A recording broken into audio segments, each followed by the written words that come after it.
তো আসসালামু আলাইকুম। এটা ফিফি আইল্যান্ডে আমাদের রিসোর্টের বাইরের এরিয়া। এখান থেকে সি ভিউ শুরু হলো। C view room. এই যে এটা আমাদের রুমের বারান্দা, এই যে দরজা, বারান্দা একটা বসার ব্যবস্থা আছে। এই যে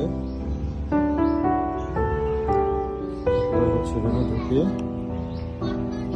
ঢোকার পরেও আর একটা সিভিউর ব্যবস্থা, সেটা হচ্ছে রুম, বেডটা পরিপাটি গোছালো। তারপরে হচ্ছে এখান থেকে সি দেখা যায়, সমুদ্র দেখা যায়। এটা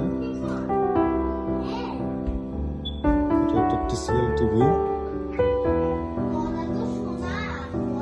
টেবিল, ফ্রিজ, ওয়াশরুম।